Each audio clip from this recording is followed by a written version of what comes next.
Imran series novel S3 की episode 3।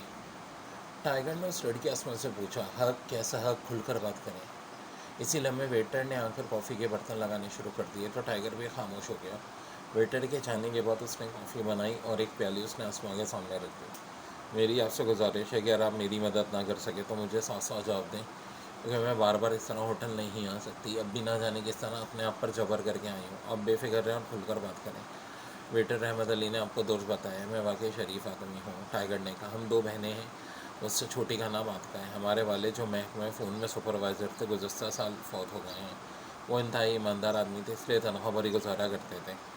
हमारा कोई भाई नहीं है, सिर्फ एक माँ है जो आंखों से तकरीबन नाबीना है। मैं ग्रेजुएट हूँ। वालदा की वफ़ात के बाद मैंने एक प्राइवेट स्कूल में मुलाजमत हासिल कर ली। इस तरह किसी न किसी अंदाज में गुजारा चलता रहा। मेरी छोटी बहन आतिका कॉलेज में 4th ईयर की तालिबा है। हम गोपी मोहल्ले में रहते हैं। वहाँ एक बड़ा बदमाश भी रहता है जिसकी दहशत पूरे मोहल्ले पर है, लेकिन मैंने उसे कभी नहीं देखा और नहीं हमारा उससे कोई ताल्लुक़ है। इसका नाम जैकर है। वो होटल शराज में भी काम करता है। इसका एक भाई है जिसका नाम मोटी है। वो साला के दादा है। इसने वहाँ कैसेटों की दुकान खोल रखी है। सुना है कि वो भी बड़ा ओंडा है। मेरी छोटी बहन परसों कॉलेज से वापस आ रही थी कि उस माटी ने उसे सबके सामने ज़बरदस्ती अगवा कर लिया और कार में डाल कर ले गया। चूँकि कार्रवाई सबके सामने हुई थी, लेकिन इन लोगों की दहशत की वजह से कोई भी उसका हाथ ना पकड़ सका। अलबत्ता इन्होंने घर आकर इत्तला दे दी। मैं तो बेबस और कमज़ोर लड़की हूँ। मैं तो ना इन ओंडों से लड़ सकती हूँ और ना इनका मुकाबला कर सकती हूँ। हमारा कोई भाई भी नहीं है। एक दूर का रिश्तेदार है जो इस मोहल्ले में रहता है। वो बूढ़ा आदमी है। मैं उसके पास गई तो उन्होंने जाकर मोहल्ले के बुज़ुर्गों से बात की, लेकिन कोई भी इन ओंडों के मुकाबले पर आने के लिए तैयार ना हुआ। अलबत्ता उन्होंने पुलिस में इत्तला देने के लिए कहा। मैं और चचा पुलिस आने गए, लेकिन इन्होंने हमारी कोई बात नहीं सुनी और हमें ढारा धमकाकर वापस भेज दिया। चचा बूढ़े और बीमार आदमी हैं। वो ज़्यादा चल फिर नहीं सकते, इसलिए वो भी बेबस होकर बैठ गए।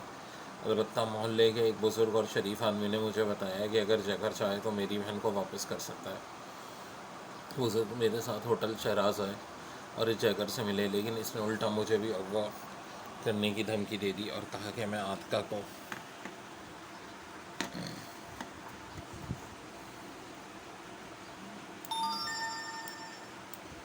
भूल जाऊँ और हमें धमकियाँ देकर वापस भिजवा दिया। तब मुझे वेटर अहमद अली मिला। वो भी बूढ़ा आदमी है।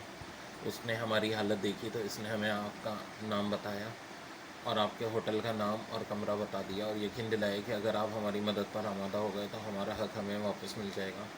मोहल्लेदार बुजुर्ग ने यहाँ आने से साफ इनकार कर दिया और मैं हिम्मत करके खुद आई हूँ। आसमा ने रुक रुक कर बात करते हुए कहा। आसमा की आंखों से आंसू टपकने लगे थे। इसने कॉफ़ी की प्याली को हाथ भी नहीं लगाया था। वो जयकर क्या कहता है कि इसके भाई ने आतिका को क्यों इस तरह हुआ किया, इसकी वजह टाइगर ने कहा। वो आतिका को छेड़ता था। एक बार आतिका ने उसे गालियाँ दी तो उसने बदला लेने की धमकी दी। आतिका खौफ के मारे उस दिन कॉलेज में नहीं गई थी। फिर मैंने उसे समझा बुझा कर भेजना शुरू कर दिया, लेकिन फिर ये वाक़या हो गया। आसमा ने जवाब दिया, आप बेफिक्र रहें। आप और आतिका दोनों मेरी बहनें और मैं आपका भाई हूँ। मैं आपकी मदद करूँगा। आप मेरे साथ आएँ। मैं घर पर आपको आपके घर छोड़ देता हूँ। यकीन रखें, शाम तक आतिका वापस घर पहुँच जाएगी। क्या वाकई आप ऐसा करेंगे? क्या वाकई आतिका वापस आ जाएगी?